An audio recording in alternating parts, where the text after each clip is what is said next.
In the previous unit, we have understood the historical perspective of logistics कि किस तरीके से logistics evolve हुई over the period of time. Here, we need to understand कि how logistics contributes in any economy and in any business. क्या significance है significance of logistics in economy? देखा जाए तो 16वीं सदी के अंदर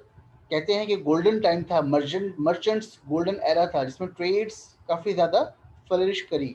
और इसमें आपके पास नेदरलैंड्स और फ्रेंच स्पेनिश कंपनीज ने काफ़ी इनरोड्स बनाए दुनिया भर में अपने ग्लोबल ट्रेड लिंक्स के थ्रू। इवन कई ममालिक पर तो इन्होंने इसी बहाने कब्जा भी किया, या कॉलोनलाइज वाले जो मामला थे वो उन्होंने इसी दरमियान किए। अच्छा, विथ डिफाइंड ट्रेड राउट्स इन्होंने कंट्री जो फाइनेस्ट रिसोर्सेज किसी भी कंट्री को होती थी वो वहाँ से लेते थे और उसको दूसरी जगह पे बेच देते थे। यही मर्चेंट्स का काम होता था, और इस तरीके से दुनिया भर में रिसोर्सेज जो हैं वो एक्सचेंज होना शुरू हुई, और नए नए डेवलपमेंट्स, नई नई टेक्नोलॉजीज, नई नई इनोवेशंस आना शुरू हुई। ज़्यादा दूर क्यों जाएं, अभी हम हाल फिलहाल के मामला की देख लेते हैं कि जिस तरह से चाइना अपने बेल्ट एंड रोड इनिशिएटिव को इनिशिएट कर रहा है, और उसके पर्पस क्या है बेसिकली कि वो अपनी लॉजिस्टिकल एक्टिविटीज़ को इम्प्रूव करना चाह रहा है, अपनी लॉजिस्टिक्स को इम्प्रूव करना चाह रहा है, इन अ सेंस कि पहले वो जितना भी ट्रेड करता था वो ट्रेड ऑफ मलाक्का से होता हुआ जाता था, तो उनकी कॉस्ट बहुत ज़्यादा और टाइम ड्यूरेशन भी 30 दिन के लगभग लग रहे होते थे किसी भी मटेरियल को लाने के लिए, चाहे वो ऑयल हो जो कि इनका मेजर इम्पोर्ट मटेरियल है। तो उनको तकरीबन ऑयल को मंगवाने के लिए ऑलमोस्ट 30 डेज लग जाते थे। इस चीज़ को रिजॉल्व करने के लिए उन्होंने दुनिया और अपने और कमोडिटीज़ को भी दुनिया तक पहुंचाने के लिए उन्होंने बेल्ट एंड रोड इनिशिएटिव शुरू किया, जिसको हम बहुत ज़्यादा अच्छे तरीके से सी पैक के नाम से जानते हैं। और सी पैक सिर्फ बेल्ट एंड रोड इनिशिएटिव का एक प्रोजेक्ट है जो पाकिस्तान से गुजर रहा है। इसके अलावा इनके बहुत सारे प्रोजेक्ट्स हैं जो मुख्तलिफ जगहों पर मुख्तलिफ रीजन्स को कनेक्ट कर रहे हैं। ठीक, इनका बाकायदा रशिया से कनेक्ट होता हुआ यूरोप पे अलग एक मामला हैं। इवन अगर आप बात करें तो ये बाकायदा सी पैक के थ्रू फर्दर आगे ईरान और मिडिल ईस्ट की तरफ अपने आप को कनेक्ट करने जा रहे हैं, और गवादर और इनके लिए एक अहम पोर्ट साबित हो सकती है जो पाकिस्तान इनको रेंडर कर सकता है उसकी सर्विसेज को। ये जो पूरे मामला हैं, ये पूरे मामला क्या है, चाइना अपनी इकोनॉमिक ग्रोथ को देख रहा है, और in the mean time obviously इस पूरी डेवलपमेंट से जो भी रीजन्स हैं जो जो इससे इफेक्ट हो रहे हैं वो भी फ़ायदा उठा सकते हैं इस ट्रेडिंग से और इस इंफ्रास्ट्रक्चर ग्रोथ से जो कि चाइना सोच रहा है। अगर हम सी पैक की बात करें प्रिसाइसली, तो सी पैक अगेन गुजरात पास चाइना से टच करता हुआ डाउन द लेन गवादर और पोर्ट कासिम से टच हो रहा है। इसके मल्टीपल राउट्स हैं, नॉर्थ पैसेज अलग है, सेंट्रल राउट्स अलग हैं, ईस्ट राउट अलग है, ईस्टर्न राउट अलग है, और वेस्टर्न राउट अलग है, जिस जो कि इनके पास अल्टरनेटिव के तौर पे, और यकीनी तौर पे इन तमाम राउट्स पर डेवलपमेंट होना शुरू हो जाएगी। जाहिर सी बात है, जहाँ पे रोड इंफ्रास्ट्रक्चर होता है वहाँ पे नए शहर आबाद होना शुरू हो जाते हैं, नई इंडस्ट्रियलाइजेशन और इंडस्ट्रियल जोन्स कायम होना शुरू हो जाते हैं, क्योंकि उनको पता होता है कि यहाँ से कनेक्ट करना दुनिया भर से मुश्किल नहीं होगा अगर हमने यहाँ कोई फैक्ट्री खोल दी। ठीक है, तो नई इन्वेस्टमेंट की अपॉर्चुनिटीज नजर आना शुरू होती हैं। अगर हम बात करें बेनिफिट ऑफ सी पैक, तो इकोनॉमी के अंदर का क्या हो सकता है, China Pakistan economic corridor has a significance for the development of the region. और वो किस तरीके से, एक तो रीजनल कनेक्टिविटी इंप्रूव हो जाएगी, ये कुछ बातें खाली यहाँ पे मेंशन की हुई हैं। डाइवर्स इन्वेस्टमेंट अपॉर्चुनिटीज आ जाती हैं, दुनिया भर से लोग इन्वेस्ट करना शुरू करते हैं। जब आपको कनेक्टिंग राउट्स मिल रहे होते हैं, इंफ्रास्ट्रक्चर मिल रहा होता है, तो ऑटोमेटिकली इन्वेस्टर्स पुल होते हैं। एग्रीकल्चरल कॉपरेशन हो सकती हैं उन जगहों पर जहाँ पे हमारे यहाँ तो कई सारी क्रॉप्स ऐसी हैं जिनको प्रॉपर सप्लाई चेन ना होने की वजह से वो मार्केट में सही कंडीशन में नहीं पहुंच पाती। जैसे इवन जैतून की बात करें बलूचिस्तान के अंदर, और कई सारे और फसलें हैं जो कि केपी में और बाकी जगहों पे प्रोड्यूस हो रही होती हैं, मगर सिर्फ इंफ्रास्ट्रक्चर की कमी की वजह से, कनेक्टिविटी की कमी की वजह से वो आगे सही मार्केट तक सही कंडीशन में नहीं पहुंच पाते, जिसको हमने राइट्स के फॉर्म में आगे देखेंगे। इवन टूरिज्म इंडस्ट्री आपकी फ्लरिश कर सकती है, पीपल टू पीपल कनेक्टिविटी, और हम कल्चरल एक्सचेंज समझ सकते हैं कि किस तरह से लोग बढ़ रहे हैं, और कहते ये हैं कि एक दूसरे से सीखना चाहिए चीज़ों के अंदर, उनकी नॉलेज एक्सचेंज हो सकती है। इंक्रीज इन लाइवलीहुड अपॉर्चुनिटीज़, और आपके रहन सहन भी इसी लिहाज से इंप्रूव हो रहा होता है। ऑटोमेटिकली हर चीज़ कनेक्ट हो रही है इकोनॉमी से। देखा जाए तो लॉजिस्टिक्स और इकोनॉमिक्स का एक गहरा किसी भी मुल्क की इकोनॉमी का एक गहरा ताल्लुक है। अच्छा, अगर हम बिजनेस की बात करते हैं तो हम किसी भी बिजनेस के अंदर एक अहम KPI रिटर्न ऑन इन्वेस्टमेंट होता है। उसको बहुत आसान लफ्जों में अगर हम बात करें तो प्रॉफिट को डिवाइड करें उसकी कैपिटल जो भी एम्प्लॉय किया है तो हमारे पास रिटर्न ऑन इन्वेस्टमेंट आ जाती है। जब हम प्रॉफिट की बात करते हैं तो प्रॉफिट सेल्स माइनस कॉस्ट होती है, जिसके अंदर ऑन टाइम इन फुल आपके मुख्तलिफ सेल्स की जो मुख्तलिफ एक्सपेंसेस हैं, सर्विस लेवल आप जितना इंप्रूव करेंगे, कस्टमर रिलेशनशिप जितना अच्छा करेंगे, आफ्टर सेल्स सर्विस जितना अच्छा करेंगे, और इसमें से आप जितनी भी कॉस्ट हैं इनको आप अगर माइनस करें, जिनमें से inventory holding cost again logistics, storage cost again logistics, transportation cost again logistics, labour efficiency supply chain का पार्ट, डिपो लोकेशन कहाँ कहाँ पे आपके फैसिलिटीज़ होनी चाहिए, स्टोरेज लोकेशंस होनी चाहिए, और अगर आपकी इन्वेंट्री ऑब्सोलेंस हो रही है, एक्सपायर हो रही है, ख़राब हो रही है, पिलफ्रेज हो रही है, तो ये सारी कॉस्ट हैं जो कि सेल्स में से आप माइनस करें तो आपके पास प्रॉफिट आ जाता है। यानी सेल्स माइनस एक्सपेंस अगर आप करें तो आपके पास प्रॉफिट का एक रफ सी कैलकुलेशन आ सकती है।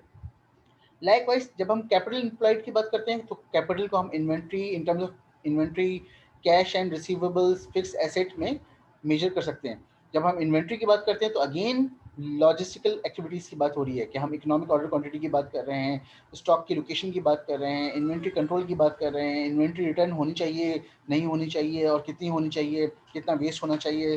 पूरा सिस्टम डिज़ाइन की बात हो रही है in short. Cash receivable again finance का एरिया है, लेकिन अगर हम बात करें एसेट्स की तो इसके अंदर वेयर हाउसेज एक एसेट कंसिडर किया जाता है, आपके डिपोज एसेट कंसिडर किए जाते हैं, ट्रांसपोर्ट एसेट्स हैं, आपकी ट्रांसपोर्ट की जितनी भी गाड़ियां हैं आपके पास, फ्लीट जितना भी मौजूद है, मटेरियल हैंडलिंग इक्विपमेंट्स MHE जितना भी आपके पास मौजूद है, चाहे वो कन्वेयर्स हों चाहे फोर्कलिफ्ट हों जो सामान को उठाने में और प्लेस करने में मदद कर रहे हों, नेटवर्क ऑप्टिमाइजेशन की जो आपके पास मामलात हैं जिसमें आप इंफ्रास्ट्रक्चर डेवलप कर रहे होते हैं, चाहे वो IT का हो, आउटसोर्सिंग की जो आपकी रिसोर्सेज हैं, ये सब चीज़ें जो आपके हैं ये कंट्रीब्यूट कर रही होती हैं through this chart on return on investment. और ये प्रिसाइसली लॉजिस्टिक्स को देखकर बनाया गया है, सिर्फ एक हिंट देने के लिए, एक स्टार्टर के तौर पर कि किस तरीके से लॉजिस्टिक्स पूरी फर्म की फाइनेंशियल परफॉर्मेंस को इम्पैक्ट कर सकता है या इन्फ्लुएंस कर सकता है। अच्छा, यहाँ पे एक बात और, इस लास्ट स्लाइड है इस वाले सेशन की, इस वाले यूनिट की, हम देखना चाहते हैं कि आखिर लॉजिस्टिक्स के फंक्शन में ट्रेड ऑफ क्या क्या करना पड़ता है और उन ट्रेड ऑफ्स का फ़ायदा और नुकसान किन किन फंक्शंस को उठाना पड़ रहा होता है। तो इसको ज़रा सुकून से देखते हैं। लॉजिस्टिक्स के अंदर मल्टीपल ट्रेड ऑफ हैं, जिसमें पहला ट्रेड ऑफ ये है कि हम लॉन्गर प्रोडक्शन रन रखें या शॉर्टर प्रोडक्शन रन रखें, यानी हम अपनी प्रोडक्शन को देर तक चलाते रहें, एक ही चीज़ बनाते रहें ताकि ज़्यादा क्वांटिटी में बने, या हम छोटे छोटे चंक्स में चीज़ों को बनाते रहें, मुख्तलिफ वैरायटी को बनाते रहें। अब इसका फ़ायदा क्या होता है फाइनेंशियल पॉइंट ऑफ व्यू से देखें तो जाहिर सी बात है अगर लॉन्गर प्रोडक्शन रन होगा तो लोअर प्रोडक्शन यूनिट कॉस्ट होगी। Similarly we have production point of view से देखें, we have lower production unit cost, यानी ये भी प्रोडक्शन के लिए भी फायदा है, फाइनेंशियल वालों के लिए भी फायदा है, फाइनेंस को जो मैनेज कर रहे हैं। डिस्ट्रीब्यूशन पॉइंट ऑफ व्यू से देखें तो हमें अगर हम ज़्यादा प्रोड्यूस कर रहे हैं एक टाइम पे, इट मीन्स कि हमारे पास इन्वेंट्री ज़्यादा जमा होना शुरू हो जाएगी। ऑल्दो कि we are getting economies of scale, ज़्यादा प्रोड्यूस करेंगे तो पर यूनिट कॉस्ट कम हो रही है, बट इसके साइड इफेक्ट्स क्या हैं, मोर इन्वेंट्री एंड स्टोरेज रिक्वायर्ड चाहिए होगी आपको। और मार्केटिंग में मार्केटिंग वालों को फायदा क्या होगा कि आप वो पिच कर सकते हैं अपने प्रोडक्ट को लोअर प्राइसेस के ऊपर, क्योंकि ज़्यादा प्रोड्यूस हो रहा है पर यूनिट कॉस्ट कम है, तो वो लोअर प्राइसेस पर चीज़ों को पिच कर सकते हैं। तो ट्रेड ऑफ हैं, देखा जाए तो डिस्ट्रीब्यूशन में मसले मसाइल पैदा हो सकते हैं इन दैट केस, क्योंकि उनको ज़्यादा इन्वेंट्री को मैनेज करना है। अगर हमारे पास डिपूज कम हो, डिपूज का मतलब होता है storage facilities, if we have fewer depots then reduce depots की वजह से क्या होगा, जाहिर सी बात है आपके पास फाइनेंशियल इम्पैक्ट पे अच्छा आ रहा होगा, कम से कम आपके पास कॉस्ट होगी, और आपके पास ऑल हाँ आपके पास फैसिलिटी कॉस्ट तो कम होगी, लेकिन ट्रांसपोर्टेशन कॉस्ट बढ़ जाएगी, क्योंकि आपको बहुत लंबे लंबे फासले तक ट्रैवल करवाने पड़ेंगे, ज़्यादा एरियाज को कवर करवाना पड़ेगा, जबकि production cost no impact, production पे उसका कोई इम्पैक्ट ही नहीं आएगा। डिस्ट्रीब्यूशन के अंदर लेस कॉम्प्लिकेटेड लॉजिस्टिक्स स्ट्रक्चर होगा, और अच्छा साथ साथ लेस कॉम्प्लिकेटेड लॉजिस्टिक स्ट्रक्चर होगा, और service reduction due to increase distance of depots भी होंगे, यानी कि जब आपके पास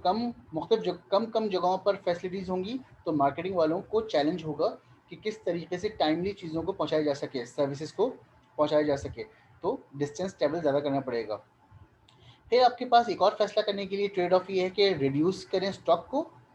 और स्टॉक कौन सा, फिनिश गुड को। आपको फिनिश गुड ज़्यादा रखना है या कम रखना है? अगर फिनिश गुड आप कम रखते हैं तो इन दैट केस फाइनेंस के तो फायदे हो गए, फाइनेंस डिपार्टमेंट के, कि आपके पास इन्वेंट्री कॉस्ट रिड्यूस हो जाएगी। प्रोडक्शन के लिए क्या होगा, शॉर्टर प्रोडक्शन रन करने पड़ेंगे, तो उनके लिए प्रोडक्शन पर यूनिट कॉस्ट जो है बढ़ना शुरू हो जाएगी, क्योंकि आप फिनिश गुड कम रखना चाहते हैं। मगर डिस्ट्रीब्यूशन के लिए no need to expend storage facilities, उनकी अपनी स्टोरेज फैसिलिटीज कम कम होना शुरू हो जाएंगी, क्योंकि आपने फिनिश गुड कम रखा हुआ है। मार्केटिंग वालों के लिए क्या होगा, इनकी सर्विसेज जो है खराब होना शुरू हो जाएंगी। तो देखा जाए तो हमारे हर फैसले का इम्पैक्ट मुख्तलिफ फंक्शंस पर आ रहा होता है, कहीं फ़ायदा हो रहा है, कहीं पर थोड़ा सा वो बर्दाश्त कर रहे होते हैं, बेयर कर रहे होते हैं चीज़ों को। लाइकवाइज अगर हम रॉ मटेरियल की बात करें, अगर रॉ मटेरियल को आप रिड्यूस करना चाहते हैं तो इसमें क्या होगा, अगेन फाइनेंस वाले, उनकी इन्वेंट्री कम हो जाएगी। फाइनेंस डिपार्टमेंट की अगर बात करते हैं एज अ फंक्शन, अगर हम प्रोडक्शन की बात करते हैं तो इनको अपने प्रोडक्शन को चलाने के लिए ज़रा लेस एफिशिएंट प्रोडक्शन शेड्यूल बनाना पड़ेगा, यानी कि स्टॉक अवेलेबिलिटी के मसले मसाइल हो सकते हैं, तो इनको बहुत सोच समझ कर चीज़ों को करना होगा, बार बार चीज़ों को ऑर्डर करना होगा। लो स्टॉक होल्डिंग कॉस्ट होगी, यानी डिस्ट्रीब्यूशन पॉइंट ऑफ व्यू से तो इनके पास जो इन्वेंट्री है वो कम से कम होगी, जाहिर सी बात है। जबकि मार्केटिंग के लिए कोई खास बड़ा इम्पैक्ट नहीं है इसके अंदर, क्योंकि असल लोड जो है वो प्रोडक्शन ने और डिस्ट्रीब्यूशन ने बेयर कर लिया। अगर हम बात करते हैं प्रोडक्टिव इक्विपमेंट की, ट्रांसपोर्टेशन और पैकेजिंग के हवाले से बात कर रहे हैं, तो इन दैट केस हमारे पास, अगर हम ज़्यादा खर्चा नहीं करेंगे अपने प्रोडक्टिव पैकेजिंग के ऊपर, तो देखा जाए तो फाइनेंस के लिए तो रिड्यूस कॉस्ट हो जाएगी, पैकेजिंग के खर्चे इनके कम हो गए। प्रोडक्शन में तो कोई खास इम्पैक्ट नहीं पड़ेगा, इस डिपार्टमेंट जो है इसमें नो इम्पैक्ट आएगा। लेकिन अगर हम डिस्ट्रीब्यूशन की बात करें तो इनके पास ऑप्शंस कम हो जाएंगे कि किन किन ट्रांसपोर्ट मॉडल को हम यूज़ कर सकें, यानी कि बाय एयर यूज़ करना है, बाय सी यूज़ करें, तो इनके पास ऑप्शंस लिमिटेड हो जाते हैं, क्योंकि हमने पैकेजिंग के ऊपर ज़्यादा इन्वेस्टमेंट नहीं की हुई। एंड सिमिलरली मार्केटिंग वालों को ये खदशा होगा कि जब चीज़ें कस्टमर तक पहुंचेंगी तो वो डैमेज रिसीव्ड होंगी या डैमेज डिलीवर्ड होंगी उनके पास। इन दैट केस हर एक के अपने फ़ायदे नुकसान होते हैं। तो अगर हम देखेंगे तो चंद मैंने बातें रखी हैं ताकि एक फूड फॉर थाट रहे आप लोगों के लिए, कि किस तरीके से लॉजिस्टिक्स के फैसले मुख्तलिफ फंक्शन के साथ इंटरकनेक्टेड होते हैं और उनके लिए प्लस एंड माइनसेस का सबब बन रहे होते हैं।